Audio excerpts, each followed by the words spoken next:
I haven't gone this way in forever. Oh, this is it right here. Woo.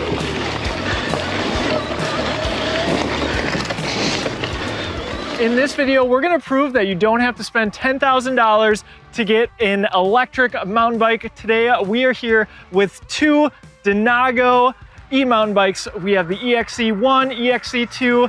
These bikes are sporting the Bafang M410 and 510 motors. They also have big batteries. JT's gonna ride the bus. We're gonna compare the two, go through all the specs what you need to know before you buy, whether you're a mountain biker or you're someone who just wants to get into mountain biking. We're also gonna put these two motors to the test and see how they handle hill climbing, test out that front fork, as well as maybe I'll get a little bit of air. So let's get into it.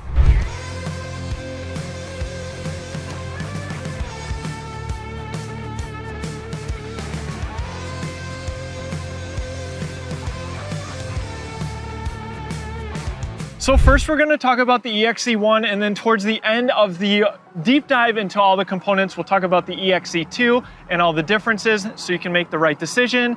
The eXC1 starts at a price that you don't often see e-mountain bikes priced at, $2749, and it comes in one color, gray titanium, 3 different sizes, medium, large, and extra large. And of course, what makes Denago more unique compared to other electric bike brands is that you can go to a local bike shop and look at this bike for yourself in person and decide if it's the right bike for you.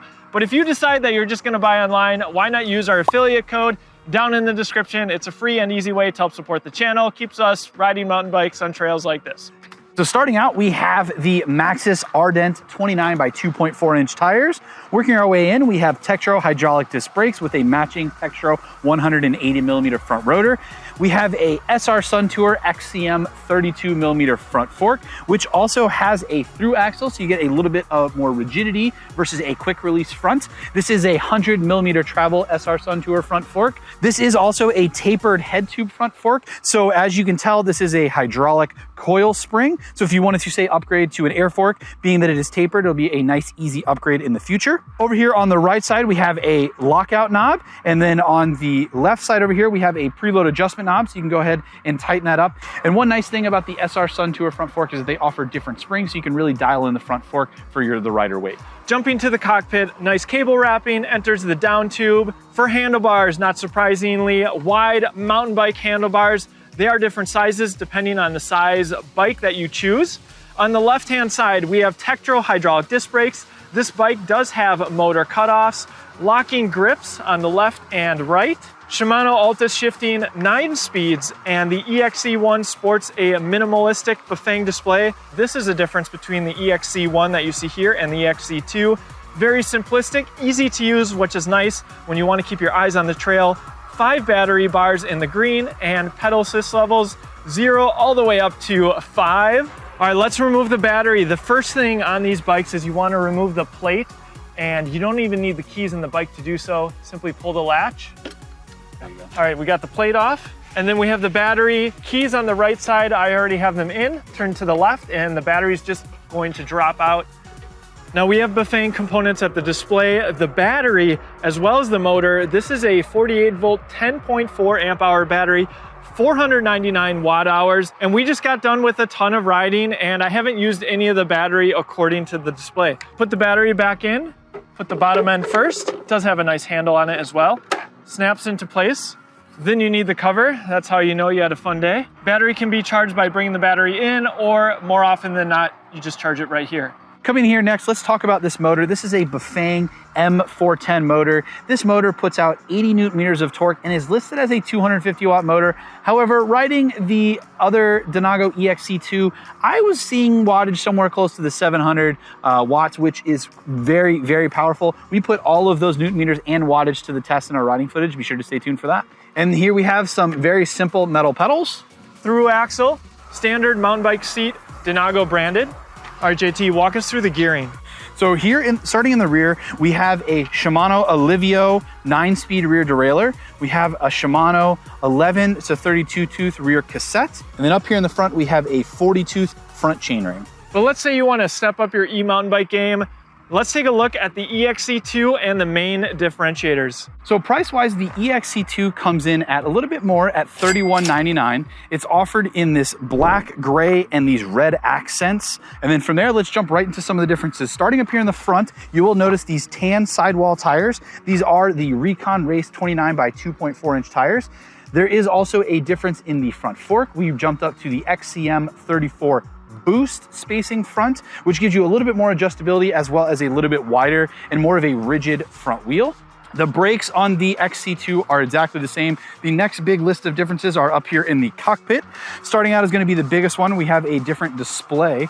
This is a color LCD display, nice Denago branding when you turn it on. This display has a little bit more information and displays a little bit more than the eXC1. Starting out on the left-hand side, you see we have this green E. That is the pedal assist mode that you're in. It goes all the way up to Boost, Sport Plus, down to Sport, Touring, E, and then we have 0, and below that is walk mode. Then just to the right of that, we have our miles per hour.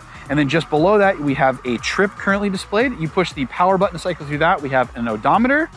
We have a max mile per hour the bike has reached, average mile per hour that you're traveling at. We have the wattage output of the motor.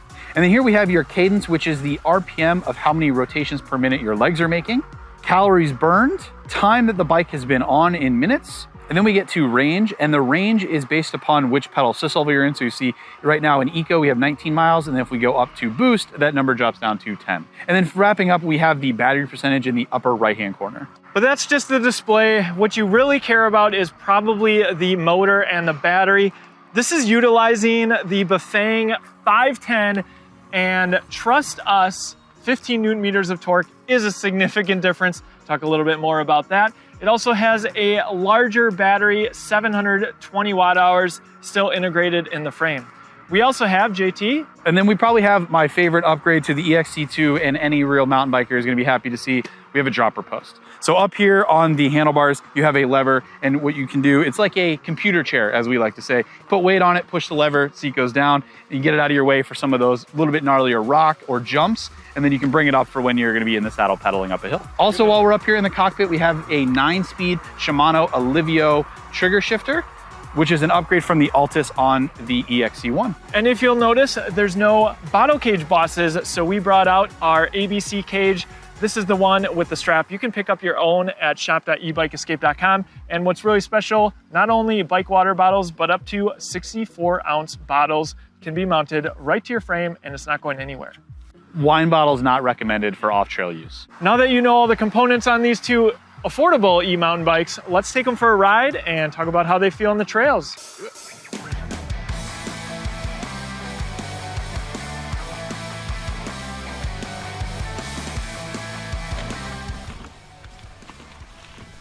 All right, we're at a unique spot in the trail. This is the school bus, and JT's gonna show us how the bike can handle a more technical feature, even though it's a hardtail.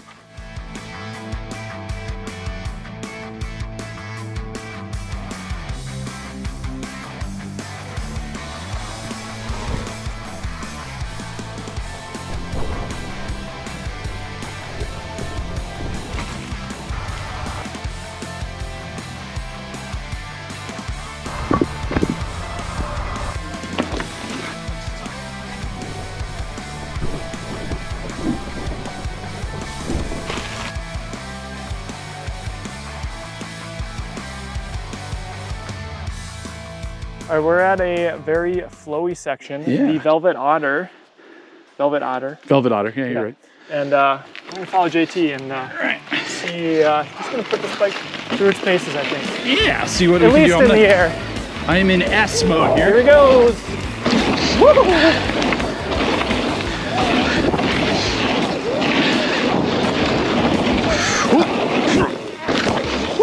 So if you ever wondered if this bike was capable of mountain biking, there you have it. Going over drops and jumps. Another one here.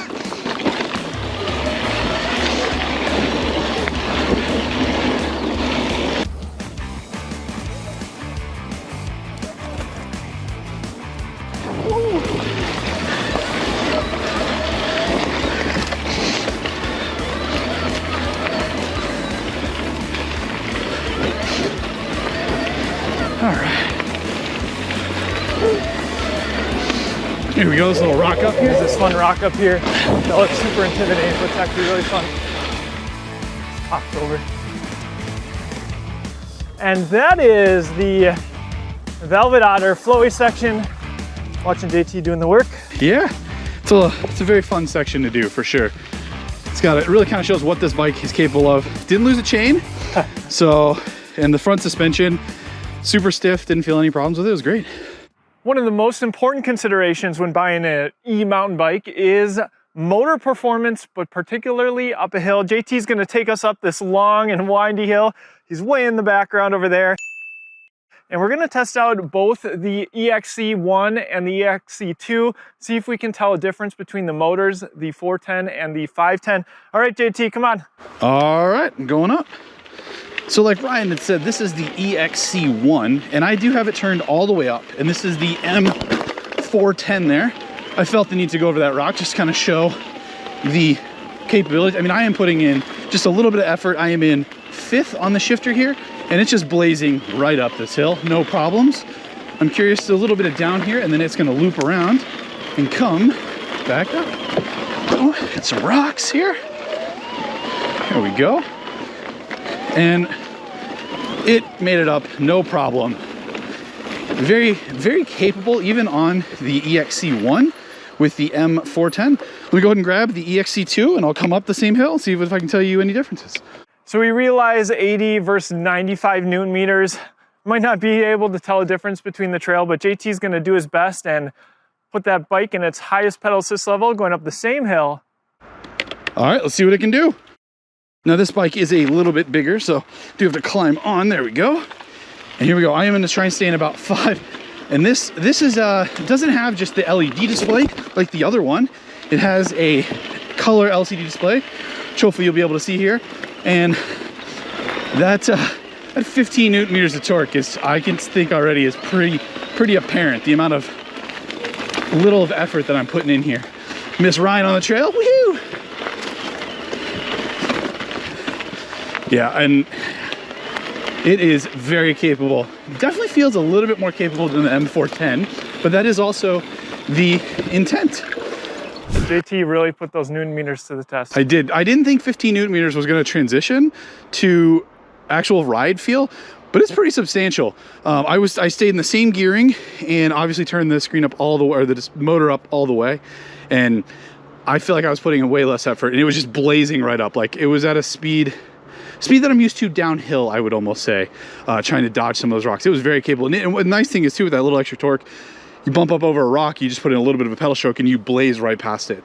Yeah, definitely feels it. The M510 has a little bit more power than the M410. So we realize not everyone is just gonna go pick up this bike from their dealer and go take it on some advanced single track. There might be some working up to that, or maybe you just wanna take it on some crushed gravel paths like we have here on the Mountain Bay Trail. So we're gonna talk about how it feels as a Class 1 electric bike. Again, no throttle on these electric bikes on these paths.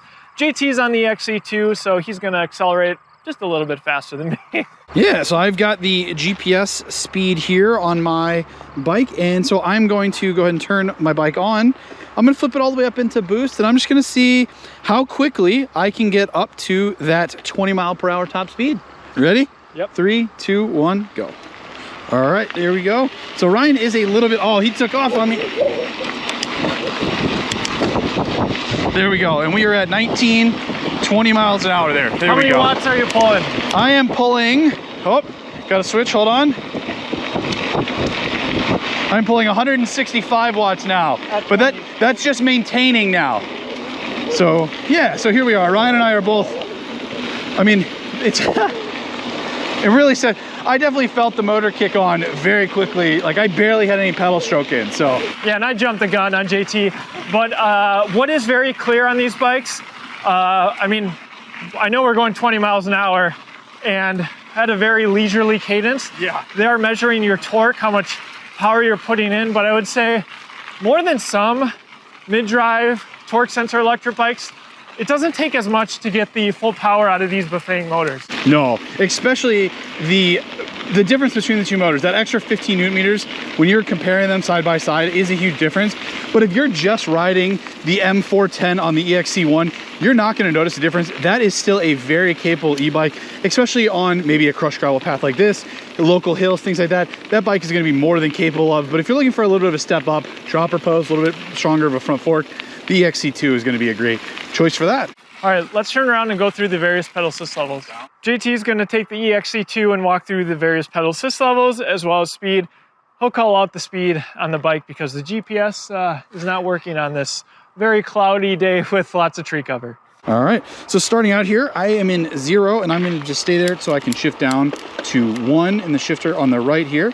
And here we go, we're going to kick it up into E for Eco. It looks like we're doing, I don't know, 5-6 miles an hour here, very easy cadence. And one nice thing about a mid-drive is if you just speed up your cadence a little bit, the bike just instantly gives you more power and pushes you off. And that's of course a torque sensor in this bike. So it is amplifying your power, but a mid-drive more so than even a torque sensor specific e-bike. You go ahead and kick it up to T for Tour. And I didn't really feel too much more power come in. Trying to keep the same cadence here because that makes a big difference. I'm gonna go ahead and jump it up to S for Sport. And definitely felt a few more watts there come on. And probably third, I could probably go up to fourth here. As you kick up your gearing on the right, you're naturally gonna be putting in more torque, so the motor is gonna naturally be amplifying and putting out more watts for you. So go here, jump up to Sport Plus. Felt a little bit more power come on there. A little bit less pressure on my legs there. So I would shift up again. I am now in 5th. And we're going about 12 miles an hour. I'd kick it up again. And now we are in the top pedal assist level boost. And yeah, this, I definitely felt more power come on there. And it looks like right now, if you can see on the display, we're getting about 200 watts. And I'm gonna go ahead and kick up my legs a little bit more, put out a little bit more power. 390, 400. Shift it again. There is a shift cut. So every time you shift, it will cut power so you don't strip your rear gear. Doing about 410 watts here, which is really good for a 250 watt rated mid-drive motor from Bafang. So overall, it's a very easy to pedal bike. It's a very nice, pleasant experience. All right, what's your main takeaway for the day? My main takeaway is I need an e-mountain bike. I think it's proof that a company can make an affordable e-mountain bike. An e-mountain bike can be an enhancer to make the activity more exciting, mountain bike just more thrilling, flying up hills, or it can be an equalizer if you're riding with people who are more advanced. At least that's my perspective. Or if you have somebody that's older and just isn't like used to mountain bike, but is trying to get back into it for either fitness reasons or just overall, once you stop moving, things start to break down. So they're just trying to stay moving. An e-mountain bike is a great option for that. And the eXC1 coming in at that $27.49 price point is an amazing value. I thought it was gonna feel less capable than maybe some other e-mountain bikes that we've ridden, being that it is a Bafang motor, has some lower tier components than what we're used to seeing or what Ryan and I ride on our daily mountain bikes. And it is absolutely not the case. It is very capable. It was very fun to ride. And I guess me being a tinkerer inside, I also like the fact that Denago has kind of thought about the future. So I can also upgrade some of the componentry on these bikes and put them more in line with my daily mountain bike and make it something that I will utilize for the foreseeable future instead of just immediately. I think for me, the 410 and 510 motors really surprised me. We've of course ridden the Bafang M610, which is just this massive motor. So it was fun to check out the motors that are meant for a lighter weight bike, like an e-mountain bike, that still perform, from my perspective, on par with motors that you're gonna find on other bike shop brands. And I think that just lends itself to the next thing, which Denago is sold in bike shops. You can just go to a bike shop. It's all serviceable components. You have bike shop support. And I think for those who are more going to get more seriously into mountain biking, I think some of the extras you get with the eXC2 really make a lot of sense. For one, the dropper seat post. And then that bigger front fork and more adjustability in the front fork is a big one. The boost front wheel, so that when you upgrade to a air fork or something of that nature, the boost spacing is more common when you get into those higher end forks. So it's also nice that Denago's kind of thought about that path for you as well. And then also, while talking about bike shops, the nice thing is Denago stocks spare parts. So as mountain bikers tend to do, we crash. And so if you damage a part or anything like that, it's nice that either A, the bike shop will be able to get it to you and fix it for you, or if you're a do-it-yourselfer, you will be able to purchase the part from Denago's website and get your bike back out and riding as soon as possible. And also battery life, 500 watt hours I feel like is kind of the standard that we see on lots of e-mountain bikes. 720 is definitely on the higher end that we see. So if you want longer range, of course, the nice thing about an e-mountain bike is you tend to be able to experience more of the trails. So if you're really gonna go out, definitely consider the eXC2 that comes in still at a really great price from our perspective. And then one thing also that I want to point out too that stands out to me is that Denago's kind of a brand that's starting to offer different types of bikes to markets that maybe aren't as explored by some of the bigger brands. Like an e-mountain bike coming into this price point is not really something we've heard of. As you can tell, if you do a quick Google search, there's not very many options. So you have all the way from a $1099 cruiser e-bike that we recently reviewed on the channel, all the way up to e-mountain bikes. So it's very clear that they're just going after anyone who rides a bike, and that's something that we can both get behind. And if you are looking to purchase a Denago, feel free to do it at a bike shop, but if you want to support us and buy online, we'd appreciate that too. Links down in the description. Thanks for riding with us today out on these beautiful trails. See you in the next one.